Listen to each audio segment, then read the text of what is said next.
Iguana adalah golongan kelas reptilia ordo Squamata. Dari banyaknya jenis iguana, hanya iguana hijau yang paling banyak dikenal sebagai hewan peliharaan masyarakat pada umumnya. Kelebihan hewan ini terletak pada penampilannya yang menarik, gesturnya yang gesit dan lincah, serta responsif ketika diajak berkomunikasi. Yang perlu diketahui, iguana berasal dari tempat bersuhu tropis dan perlu tempat yang hangat. Suhu yang baik untuk perkembangan iguana adalah 26-29 derajat Celcius. Sedangkan tempat berjemur sebaiknya berada di suhu 32-35 derajat Celcius. Hal penting yang harus diperhatikan dalam memelihara iguana adalah persiapan kandang, pemeliharaan yang teliti, serta reproduksi. Iguana itu sangat suka sekali makan berbagai macam sayuran, terutama ini caisim yang buat mie ayam, atau bisa kita juga gunakan kangkung atau juga sawi, dan ini juga ada pisang, buah-buahannya. Nah, dia empat sehat tapi tidak sempurna karena memang tidak ada daging dan susu gitu. Nah, aneka iguana yang ada di sini warnanya kita ada iguana hijau. Terus iguana biru, ini biru sebenarnya, tapi karena kemarin didahi, akhirnya dia berubah warnanya. Akhirnya seperti ini. Ini dua jantan. Terus ada juga yang iguana red atau merah, itu seperti ini. Dan untuk lokalitinya kita campur-campur yang ada di sini. Untuk kebanyakan sudah mix antara El Salvador dan juga Kolombia. Untuk kandang ini sebenarnya adalah kandang habituasi sementara, karena kemarin kita barusan di kandang feeding mereka sudah bertelur dan kemudian menetas. Ketika menetas, posisi menetas, kita harus pindahkan berbagai macam induknya di evakuasi ke sini, karena kalau tidak, kadang-kadang mereka mau untuk memakan anaknya. Kadang-kadang mereka memang kanibal juga. Oh, kamu mau ikut makan juga? Nah, iguana-iguana yang ada di sini memang kita siapkan hanya untuk breeding, jadi tidak untuk kita gendong-gendong. Dan mereka kebanyakan memang ya seperti ini. Tapi kalau kasih makan ya mereka semua dekat dan tidak ada yang menyerang manusia. Karena memang sudah sudah sangat terdomestifikasi. Dan istimewanya iguana di samping dibanding dengan aneka reptil yang lainnya adalah dia sangat mudah untuk didomestifikasi dengan manusia. Untuk proses breeding, terutama mating season, itu ada di bulan Juni sampai Juli. Hingga nanti di bulan Juli hingga Agustus mereka kebanyakan bertelur. Dan masa inkubasi telur ada di bulan Agustus sampai nanti Agustus, September, Oktober, November. Dan kebanyakan petasan kita metas di November. Nanti sampai Desember ini, makanya sampai akhir Desember kita sterilisasi kandang dari berbagai macam iguana yang ada. Takutnya nanti masih ada yang kelacing kemudian dimakan sama induknya sendiri, seperti itu. Untuk medianya, karena salah satu yang menjadi sistem ini adalah di mana enclosure atau kandang itu sangat mendekati dengan alamnya. Makanya di kampung satwa kita bagaimana sebisa mungkin satwa itu nyaman sesuai dengan alam aslinya. Tapi ini kan iguana ini sebenarnya hutan tropis ya, hutan tropis daerah Amerika. Dan di Indonesia juga sangat sama-sama tropisnya dan sangat panas juga. Dan mereka sangat suka dengan suhu yang cukup panas. Bahkan kemudian di jam 2 siang aja kadang mereka masih basking, berjemur gitu. Untuk berikutnya kita akan melihat berbagai macam hasil bidinan kita, anak-anaknya. Dan yang khas di kampung satwa, hanya ada di kampung satwa adalah secara alamiah dari 2015 kita menghasilkan blue iguana. Blue iguana yang itu masih menjadi perdebatan di kalangan saintis karena ini sebenarnya mutasi atau genetik atau head atau apa lah istilahnya. Kalau kita bicara red itu dari dia menetas itu masih dalam kondisi hijau, ada lorek-loreknya merah, kemerahan, dan hasilnya nanti beralih mutasi menjadi red seperti ini. Ini untuk red. Tapi untuk blue, spesial untuk blue, keluar dari tanah, dari telurnya sudah blue. Sampai hari ini itu tadi, saintis tidak ada yang kemudian mengklasifikasikan yang baru. Padahal ini sangat potensial untuk kita riset. Dan Kampung Satwa menanti kawan-kawan saintis untuk datang ke sini. Ayo kita riset bareng. Kebetulan Kampung Satwa juga berada dalam bimbingan Fakultas Biologi UGM. Jadi ya kalau kawan-kawan memang membutuhkan berbagai sarana dan prasarannya untuk riset itu, insya Allah kita bantu.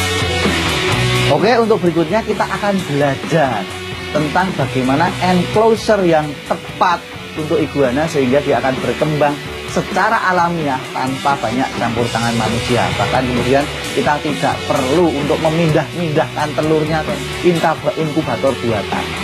Dan kita akan lihat bagaimana hasil-hasil dari breeding atau konservasi ex situ iguana di Kampung Satwa. Selanjutnya ikuti saya. Yuk.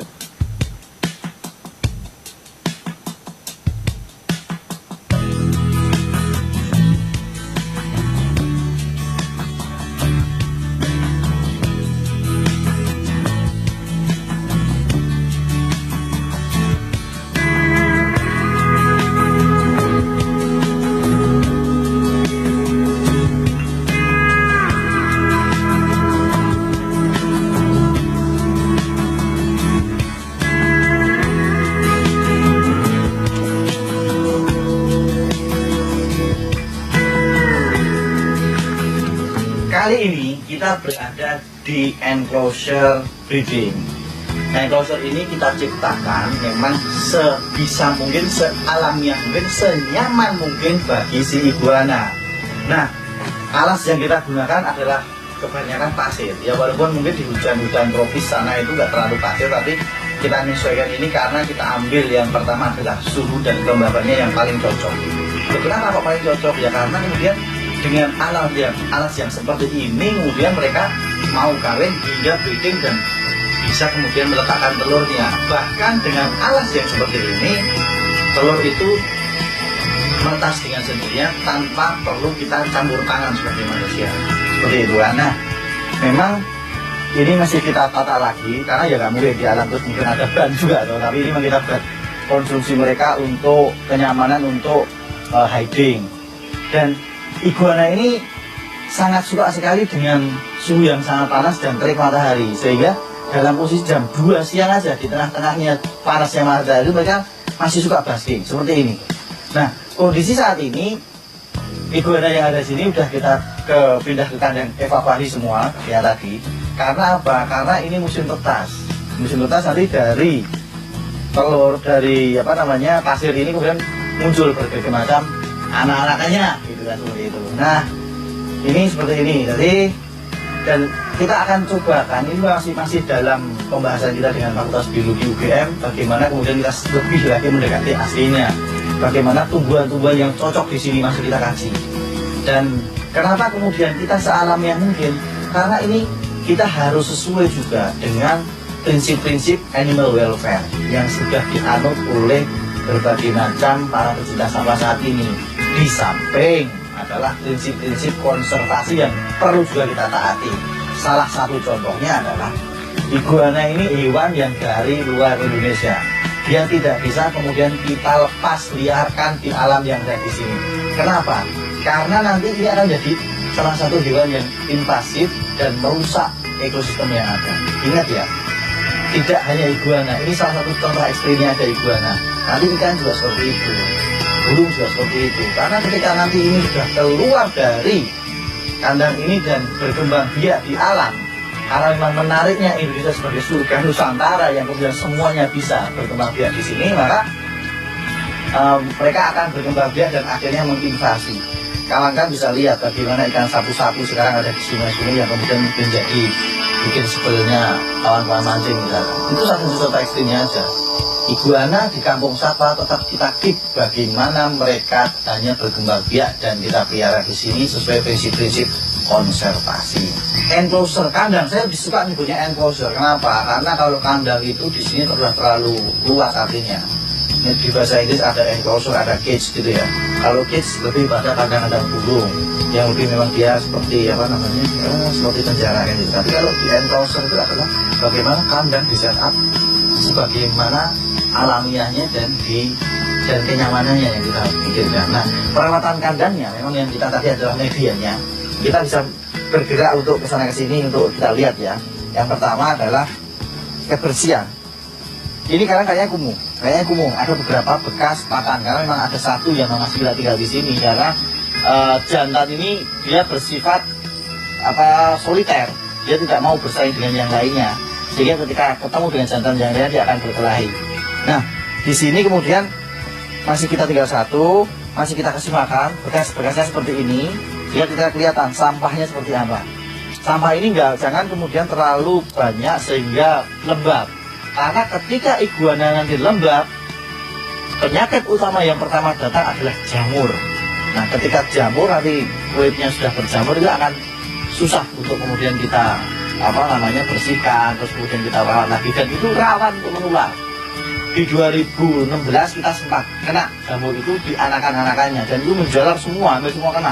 Jadi ini sangat susah untuk kemudian kita sembuhkan. Nah, makanya lebih baik untuk pakan memang seperti ini dan kita memang coba tetap selalu bersih dan yang penting kelembaban udara. Satu-satunya farm yang awal mulanya tidak ada biru dari indukan-indukan yang hijau akhirnya keluar biru di Kampung Satwa. Yang itu masih misteri ya, dan tadi masih misteri apakah itu hasil hasil perubahan genetika secara alami ataukah hasil mutasi genetik atau genetik yang menurun. Ini masih dicari dan beberapa kali saya tunggu kawan-kawan ilmuwan untuk coba riset di sini. Dan masih saya bilang tadi tetap namanya sama, green iguana. Padahal ada red, ada blue, ada Colombia, ada El Salvador. Nah, sebagaimana kita ketahui bersama, iguana adalah bagian dari keluarga reptilia. Dan semua reptilia sampai saat ini yang kita ketahui dia melakukan yang namanya proses ganti kulit atau shedding, sebagaimana ular, sebagaimana kura-kura dan yang lainnya. Di iguana juga seperti itu. Makanya tadi kita akan lihat detailnya, dia ada ngelupas-ngelupas. Ini adalah kulit yang dia ganti. Dan bedanya dengan ular, kalau ular utuh, dia keluar kulitnya, kelontongnya utuh. Tapi kalau di iguana, di kadal-kadal yang lainnya, dia settingannya adalah seperti ini, lupas-lupas, ganti-ganti kulit. Terus detailingnya nanti untuk Colombia dan El Salvador itu ada di kepala ini, ada nanti kita temukan ulahnya bercula-cula seperti badak Afrika atau badak Sumatera. Bukan Jawa ya, kalau Jawa kan culanya satu. Tapi kalau iguana El Salvador itu ada tulanya dua di depan sini. Tapi yang ada di sini kita, karena ini sudah hybrid, kita akan sangat susah untuk mengidentifikasinya. Cuma karena hasil hybrid itu kadang-kadang masih ada tunas tula, garis tulanya masih ada gitu. Dan nanti di bawah sini itu kalau untuk Colombia itu lebih banyak itemnya, di dulep, glember kayak sapinya itu banyak itemnya. Nah, tadi yang di kandang breeding itu adalah contoh untuk Colombia. Yang berikutnya adalah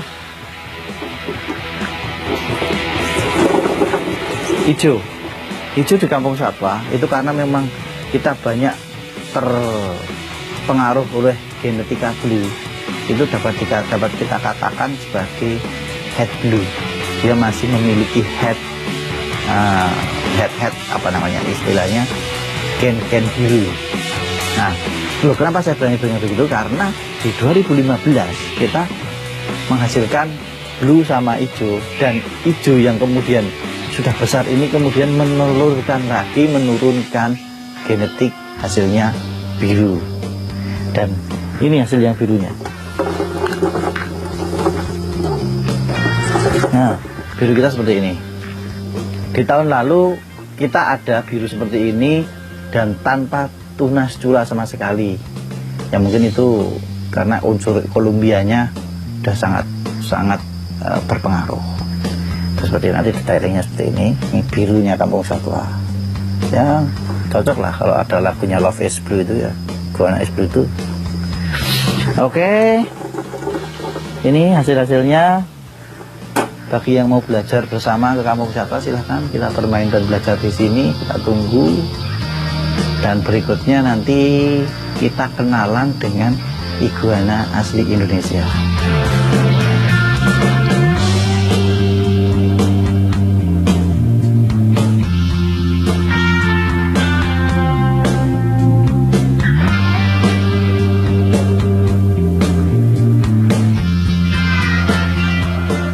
Kalau Gus Plus bilang tongkat dan batu jadi tanaman di Nusantara, saya bilang semua satwa bisa jadi peliharaan. Makanya kemudian di Nusantara semuanya bisa hidup, bahkan tadi iguana yang dari Amerika di sini juga bisa berkembang biak. Tapi juga kita punya iguana yang asli Indonesia, yakni kita lihat yang di sana adalah swalayan. Ini berasal dari Kepulauan Kalimantan, ada yang dari Ambon, ada yang dari seputar pulau-pulau yang ada di sana, Halmahera, Bantaeng dan sebagainya. Nah, ini merupakan masih keluarga Iguanodontidae sebenarnya. Tapi karena orang taunya Sailfin Dragon atau Saigon, lebih ngeri kayak dinosaurus. Nah, ini asli yang kemudian juga bisa berkembang biak di sini.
Hari ini kita sudah belajar bersama tentang iguana dan segala bentuk akun macam-macamnya dari pagi dan sampai siang ini tadi.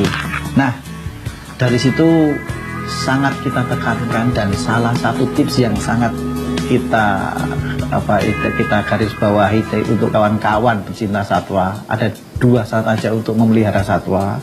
Yang pertama adalah pangan yang memang itu harus dipastikan mendekati juga alamiahnya, sehingga kesehatannya satwa ini akan sangat terjaga sampai kemudian produktivitasnya. Itu yang pertama. Yang kedua adalah papannya atau enclosure-nya, kalau kita sering pakai istilahnya, karena ini ya harus sesuai dengan alamiahnya juga, kenyamanannya, kemudian hak-haknya dia untuk berkembang biak, untuk bergerak, untuk menikmati hidupnya serasa di alam semesta. Itu adalah sangat kita harapkan. Jangan hanya kemudian bisa beli satwanya, tapi pakan dan juga papannya tidak terkondisikan dengan baik. Ini akan jadi kemudian persoalan animal abuse yang baru, sehingga nanti juga kita bukan lagi menjadi cinta satwa, tapi justru memenjarakan satwa itu sendiri. Oleh karena itu, kembali lagi cintai satwa sebagai wujud cinta kita pada Sang Pencipta. Salam lestari, salam konservasi, sampai ketemu di Kampung Satwa.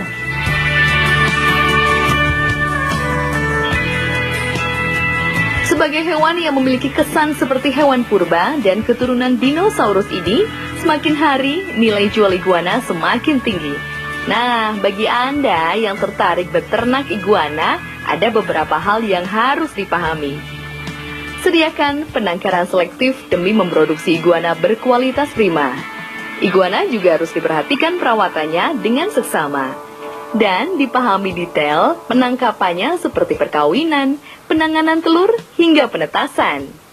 Selain bentuknya yang cantik, iguana ternyata memiliki indera pendengaran, penglihatan, dan pembawaan yang sangat tajam. Bila bahaya mengancam, iguana bisa segera meloncat dari pepohonan yang cukup tinggi ke air sungai dan berenang dengan cepat untuk menyelamatkan diri. Maka jangan heran jika sampai detik ini iguana menjadi primadona di kelas reptil karena ciri khasnya. Pemirsa Yusi TV, kita sudah sampai di penghujung acara. Sampai jumpa di episode selanjutnya dalam acara kesayangan kita, Ruang Budidaya Hewan, hanya di Yusi TV.